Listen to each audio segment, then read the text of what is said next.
Hello, students. Yes, you see a teddy bear, and you've probably have played with the teddy bear, got a teddy bear for Christmas, or have teddy bears on your bed, or hugged one. Anyway, you're probably thinking, what does this have to do with U.S. history? Well, the teddy bear is symbolic with one of our most influential and popular U.S. presidents in American history. One of my favorite presidents in American history. And there's a history behind why the teddy bear got its name. First of all, it was named after Teddy Roosevelt, or Theodore Roosevelt. And the story goes like this. So in 1902, Teddy Roosevelt and a group of his friends, when Teddy Roosevelt was president, went on a hunting trip down the Mississippi. And down there, they hunted big game, elk, deer, squirrels, groundhogs, you name it. So Teddy Roosevelt never got his big game. So one of his friends captured a bear cub, or some of his friends captured a bear cub, and tied the bear cub to a tree and told Teddy Roosevelt to shoot the bear so he can brag about it and show how big and bad and how tough and how great of an outdoorsman and hunter he was. But Teddy Roosevelt, being the sportsman that he was and gentleman that he was, decided to untie the bear and set it free. And word got out that Teddy Roosevelt was this great sportsman who freed and rescued this bear. So this New York shop owner decided to make fluffy stuffed bears and name them after Teddy Roosevelt. So that name has stuck with him to this day. Now I'm going to talk to you about Teddy Roosevelt and why he was important in his presidency and also important aspects of his foreign policy when he was president. Give you a quick overview on this slide. First thing I want to talk about is the fact that William McKinley was the 25th president of the United States, and he was the one who sent the USS Maine battleship to Havana Harbor to protect American citizens and to protect business interests. We know that it exploded, and it propelled the U.S. into the Spanish-American War. And we emerged as a world power as a result of crushing the Spaniards. So Teddy Roosevelt became president after William McKinley was assassinated in 1901. So he became the president after McKinley was assassinated. So Teddy Roosevelt was the 26th president of the United States, and he served during the years of 1901 to 1909, which is a period of 8 years. He belonged to the Republican Party. He served as governor of New York. He was secretary of the U.S. Navy. He was vice president of the United States under William McKinley. He was the youngest president ever to be elected. He was 42 years old. Roosevelt was a progressive U.S. president who pushed for a variety of reforms that we still appreciate and use today. He pushed for reforms to break up large businesses called trust. And a trust is like a monopoly. And we learned that monopoly is a business situation where there's no competition. All the small businesses are driven out of existence because there's one large company. And Teddy Roosevelt was a trust buster. He was against that. He believed in competition. He believed in protecting consumers. Consumers should pay low prices for goods and services. So he was against that. He also was big into protecting factory workers, like shorter work hours, better pay, safer work conditions, better treatment. So he supported labor unions. He supported food inspection laws, like the Pure Food and Drug Act, and other laws that protect our meats and produce that are produced in factories. We learned that Chicago was known for the meat packing industry, so he pushed for laws to make sure that our foods and our meats are protected so we won't get sick and so they won't be unsanitary for us to eat. And he was a big environmentalist. He pushed for thousands of acres to be set aside for national parks. So you can't hunt on these national parks like Yellowstone Park and Yosemite National Park. A lot of those parks were protected and set up by Teddy Roosevelt. Marcus, can you please come? He was known as an outdoorsman and a great hunter. He was like a cowboy. He didn't like to stay inside. And he was a sickly child growing up. He had asthma, a lot of health problems, and he experienced a lot of tragedy. And he lost his mother and his wife on the same day. So he persevered and he was resilient to bounce back. And that's what I like about Teddy Roosevelt. That's a horrible time that he went through, but he bounced back to become one of the greatest leaders in our country's history.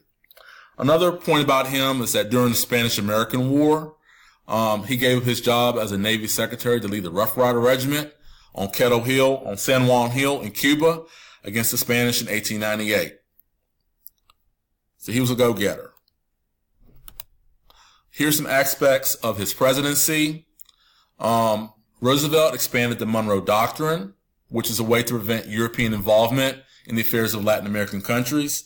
And Latin America consists of countries that are Mexico, areas in Central America and South America, and countries in the West Indies like Cuba, areas like Puerto Rico, Haiti, Dominican Republic. That's Latin America. The Roosevelt Corollary to the Monroe Doctrine asserted that the United States' rights to interfere in economic matters of other nations in the Americas, claimed that the United States' right to exercise an international police power. And that basically means that the United States is going to protect our neighbors from European countries from intervening in them politically, militarily, and otherwise economically. So, like when you have neighbors that live near you, you don't want anybody to protect or bother them because you're good friends with them. And if they attack your neighbors, they're going to attack you because you're near them. Teddy Roosevelt's famous proverb as president was "Speak softly and carry a big stick." This basically means that when you deal with your enemies, you have to try to use a calm approach, but if necessary, use force as a backup plan. Use military force if necessary in dealing with your enemies. And you've heard the expression, actions speak louder than words. And he advocated the big stick policy, which is another word for the Roosevelt Corollary, in building the Panama Canal. This is a 50-mile long canal that creates a faster trade route between the Atlantic and Pacific Oceans. At one time, it took like days for people to get around South America. It took days, took months, actually. Let me be more specific. So the Panama Canal was a shorter trade route, shorter travel route. And he used the Navy to carry out this big stick policy. Teddy Roosevelt supported the Panamanian Revolt against Colombia, which helped Panama to victory. And there's a political cartoon in here about that. It led to the building of the Panama Canal, which opened in September 15th, 1915. The United States controlled the Panama Canal in 1999. I'm going to talk more about the Panama Canal later. And here's a map of Latin America, and here's a map of Panama with the Panama Canal through the Isthmus of Panama, which is right here. Here's a political cartoon that demonstrates the Roosevelt Corollary, also known as the big stick policy or big stick diplomacy. Here's Teddy Roosevelt representing the United States. You can look at his glasses and big mustache. And he's pointing a cannon, telling the Europeans, you better leave us alone. You better leave our neighbors alone. You better leave Mexico alone. You better leave Central America alone. You better leave Cuba alone, Haiti, Dominican Republic, countries of South America alone. Don't intervene with our neighbors. Don't mess with them, or we're going to jack you up. So this political cartoon demonstrates that. And here is a political cartoon of Teddy Roosevelt advocating and pushing for the building of the Panama Canal. And what it shows is it also shows his support for Panama when they revolted against Colombia. So the United States supported Panama in defeating Colombia, but we knew we were going to get something out of it, and we built the Panama Canal through Panama. So there's an ulterior motive there. Just want to point that out. And here's one of my favorite political cartoons. You see big old Teddy Roosevelt dressed like a police officer.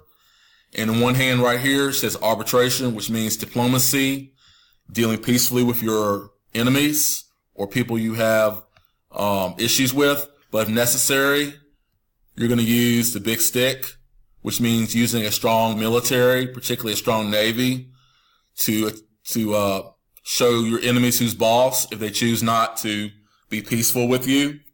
So it's better to have diplomacy over war, but if necessary, you have to lay down the line.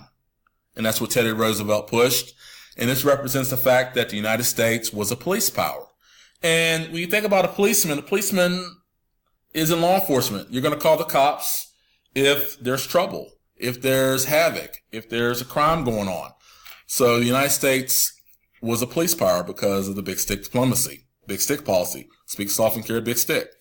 You see Europe over here, and you see countries in Latin America who we swear to protect. And it's one of my favorite political cartoons. Teddy Roosevelt looks like a boss. Like he's off the hook.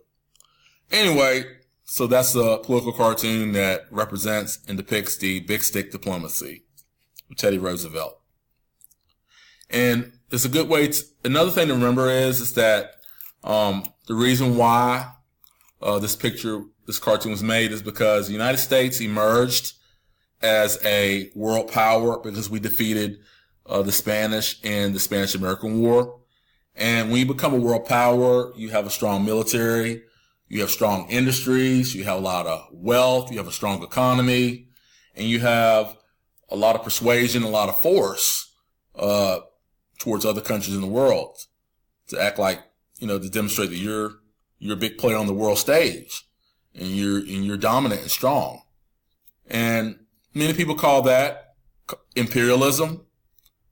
And many people didn't like this imperialistic mindset that the American government exercised during this time period.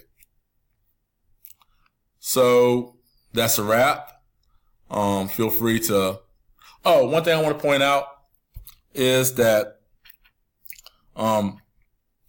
Teddy Roosevelt is also on Mount Rushmore in South Dakota, along with Abraham Lincoln and George Washington and Thomas Jefferson. So he's one of our influential and most powerful and popular presidents in U.S. history. He pushed for a lot of reforms to protect children, people who work in factories. He pushed for national parks. He was an outdoorsman. He was a cowboy. He was a trust buster. He was for competition. And he was for the American spirit and the American way of life in the early 20th century. So thank you for listening, and speak softly and carry a big stick.